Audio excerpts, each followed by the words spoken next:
तो फिर हम यहाँ से इसको टो करके लाए हैं।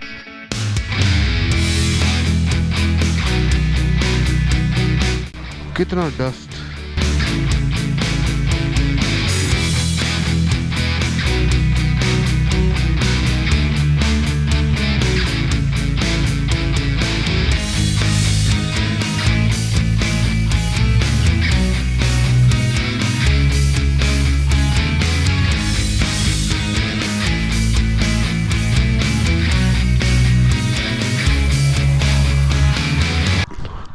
अस्सलाम वालेकुम and welcome back to the channel. I hope कि आप सब अच्छे से हैं। ये है डे 3 गुरेज वैली में। और कल का आपको पता ही था कि जब ब्रेक डाउन हुआ था मोटरसाइकिल, तो फिर हम यहाँ से इसको टो करके लाए हैं। शाम को डस्ट से इसका हाल देख सकते हो, मतलब पूरा गियर वगैरह जो है सारा डस्ट से ख़राब हो गया है। 5:40 सुबह के हो गए और हम लोग निकल रहे हैं घर मांडीपोरा। पहली बार ज़िंदगी में आज हम गुरेज से इस टाइम पे निकल रहे हैं क्योंकि ऑफिस भी पहुंचना है। तो फ़िलहाल निकलते हैं यहाँ से और रास्ते में हम जो है कल के ब्रेकग्राउंड की पूरी डिटेल से बात करेंगे। सो हुआ कुछ ऐसे था कि परसों शाम को मैं निकला था घर से लगभग 5:30 बजे और मैंने स्टे किया था वहाँ टेंट्स में। मेरे यहाँ आने का मकसद ये था कि मैं गर्मी से ना बहुत ज़्यादा परेशान हो गया था, 2 नाइट्स को नहीं सोया था। तो उसके बाद जो है ठीक ठाक रात को नींद आई, बहुत मज़ा आया, एंजॉय किया, इसलिए मौसम को एंजॉय किया, बहुत अच्छा मौसम था। तो अगले दिन सुबह यानी कल जब मैं उठा तो मैंने सोचा कि मैं क्यों ना आज तुलेल वैली की तरफ चला जाऊं और कोशिश करूं कि उसको ज़्यादा से ज़्यादा एक्सप्लोर करूं। मैंने अपने पास टारगेट रखा था 2 बजे तक, मतलब 2 बजे तक मैं जहां तक जा सकूंगा वहां तक जाऊंगा और 2 बजे के बाद वापस सीधे घर यानी कल के लिए। लेकिन जो ही मैं सरदा पहुंचा तो मुझे लगा कि मेरा मोटरसाइकिल जो है वो झटके खा रहा है।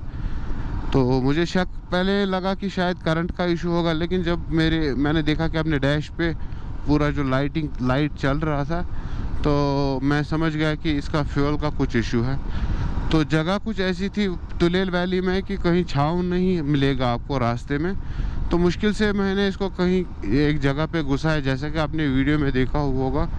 तो मैंने इसका थोड़ा सा जो है पाइप निकाल के, फ्यूल पाइप निकाल के मोटर के साइड में थोड़ा सा इसको फूंक शूक मारा। मैंने सोचा होगा थोड़ा कुछ कचरा वचरा तो वो निकल जाएगा बाहर। फिर ऐसे हुआ कि मैंने जो है इसको स्टार्ट किया, ये स्टार्ट हो गया और मैं अगली डेस्टिनेशन की तरफ निकला। मैंने सोचा था कि मैं चक वाली साइड में जाऊंगा, लेकिन मेरी खुशकिस्मती ये थी कि मुझे चक वाली की तरह अलाउ नहीं किया गया क्योंकि वहाँ बोल रहे थे कि रोड ख़राब है, आप नहीं जा सकते हो। तो मैंने प्रेफर किया अंगाई कोट। जो ही मैं अंगाई कोट की तरफ जाने लगा तो फिर वैसा ही मसला। तो फिर मैंने कोशिश की कि चलो अब एक काम करता हूँ कि अंगाई कोट तक इसको किसी तरीके ले जाऊँगा, वहाँ कहीं छाँव में बैठ के मैं इसका जो है पंप खोल के चेक करता हूँ। लेकिन जो ही मैंने वहाँ पंप खोला और पंप वापस जोड़ दिया तो पंप ने फंक्शन करना बिल्कुल बंद कर दिया, मतलब पंप नहीं मूव कर रहा था। उसके बाद हालत न पूछिएगा कि मेरी क्या हो गई। दानिश भाई निकल गए उसी वक्त बांडीपोरा से। मैंने दानिश भाई को बोला था कि आप दावर तक पहुँच जाओ और मैं जो हूँ मैं तब तक दावर तक पहुँचने की कोशिश करूँगा। और फाइनली एक अजीज़ की गाड़ी मिली मुझे और उन्होंने मुझे टो किया बराबर अंगाई कोट से लेके दावर तक। लगभग हमें लगे 6 घंटे। तो जब दावर पहुंचे तो दानिश भाई पहुंच चुके थे। दानिश ने बोला चाय शाय पी के फ्रेश हो के नहा धो के इसने बोला कि चलो क्यों ना हम इसको एक बार फिर से खोलते। तो फिर से जब हमने मोटर को खोला फिर से अच्छे तरीके से हमने इसका जो फ़िल्टर है इसको साफ़ किया। अल्हम्दुलिल्लाह फिर हो गया। फ़िलहाल हो गए हैं 5:55। थोड़ा सा हम तेज़ जाएंगे क्योंकि आज ऑफिस भी जाना है। 6:55 हो गए और अभी हम राजदान पास जस्ट पहुंचने ही वाले हैं। अभी लगभग 1-1.5 किलोमीटर अभी दूर है, लेकिन यहाँ पे मुझे ना नवंबर की फ़ील आ रही है। इतनी ठंड है कहने की बात ही नहीं है। फिलहाल अभी तक अल्हम्दुलिल्लाह कोई इशू हमने फेस नहीं किया है। मोटरसाइकिल परफेक्ट चल रहे हैं। सुबह सुबह के ना ये नज़ारे इस टाइम पे गुरेज से वापस निकलना, राजदान पे चलना पहला एक्सपीरियंस है आज। और मुझे बहुत मज़ा आ रहा है और मैं बहुत ज़्यादा एंजॉय कर रहा हूँ। बस यही है कि सर्दी जो है मैं बहुत ज़्यादा फील कर रहा हूँ। हमने सुबह से ना चाय वगैरह कुछ नहीं पिया है। पहली बार मैं निकला हूँ राइड पे जब मैंने चाय नहीं पी होगी, क्योंकि टाइम आज कम था, ऑफिस भी पहुँचना है, मतलब घर पहुँच के फ्रेश होके आई है ऑफिस भी निकलना है। आज जुलाई में ऐसा सीन राजदान पास पे तो कमाल की बात है।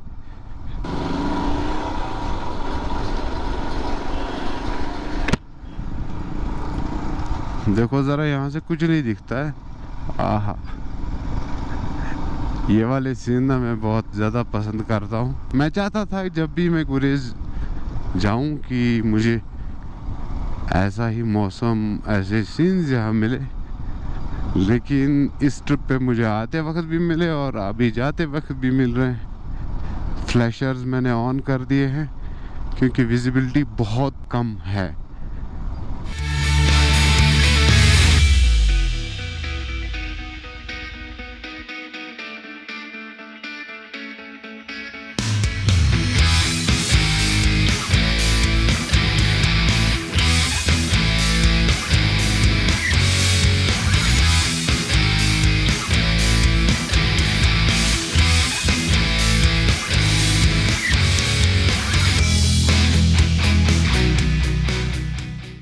तो ये है संगा view, gateway of Kashmir and welcome to Kashmir valley.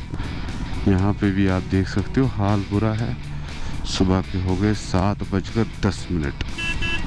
शायद सुबह के टाइम ना ऐसा होता होगा, क्योंकि इतना सुबह ना मैं कभी यहाँ ट्रैवल नहीं किया हूँ। हो सकता है मेरे लिए ये चीज़ नहीं है। 7:18 हो चुके हैं और हम पहुँचे हैं यहाँ चाचू वाली चाय की दुकान पे। यहाँ चाय पीएंगे और फिर अपना सफ़र जो है आगे की तरफ करेंगे। 7:40 हो चुके हैं और हमने चाय पी ली चाचू की दुकान से। अभी एक चेक पोस्ट है, वहाँ पे एंट्री करनी है। 10 मिनट वहाँ लगेंगे और उसके बाद हमें सीधे घर जाना है। तो आप देख सकते हैं ये जैकेट का हाल है, ये सारा पसीना है ये, और यहाँ से भी पसीना है कल का। ओह, ये ग्लव्स का हाल, मतलब सारे गियर्स जो है ना इनको धोना है। पर क्यों जनाब, गोप्रो की हालत भी बहुत ज़्यादा ख़राब। हाँ हाँ हाँ हाँ, घर जाके यार आधा घंटा मैं सोना चाहता था, लेकिन शायद नहीं हो पाएगा, क्योंकि घर पहुंच के ऑफिस जाने की तैयारी करनी है। धूप निकल आ चुकी है और थोड़ी थोड़ी सी गर्मी महसूस कर रहा हूँ। तो अल्हम्दुलिल्लाह हम लोग समझो घर पहुँच ही गए हैं, और इसके लिए मैं ना पूरा क्रेडिट दानिश भाई को दे रहा हूँ कि जिसकी वजह से मैं अभी अपना मोटरसाइकिल लेके आ रहा हूँ वापस। एक्चुअली कल इन्होंने शाम को मुझे बहुत ज़्यादा इंसिस्ट किया कि हम लोग मोटरसाइकिल का जो फ्यूल मोटर है जिसको प्रॉब्लम हुई थी उसको खोल के चेक करते हैं एक बार। मेरे में इतनी हिम्मत नहीं थी, अगर मैं अकेला होता तो शायद नहीं कर सकता। इनका मैं इस चीज़ के लिए शुक्रगुजार हूँ कि ये जो ही मैंने इनको कॉल की बड़ो आपसे, तो ये फ़ौरन उसी वक्त घर से निकले। ये देखें जी अपने बांडीपोरा के व्यूज़, खूबसूरत खूबसूरत। तो करते हैं आज का वीडियो यहीं पे ख़त्म। मतलब ये सारी सीरीज़ गुरेज़ वाली, ब्रेकडाउन वाले, तुलेल वाले। अगर आज का वीडियो आपको पसंद आया तो एक लाइक दबा देना। अगर आप चैनल में नए हैं तो चैनल को सब्सक्राइब करें। मिलते हैं नए किसी अच्छे से वीडियो में, तब तक के लिए अल्लाह हाफिज़।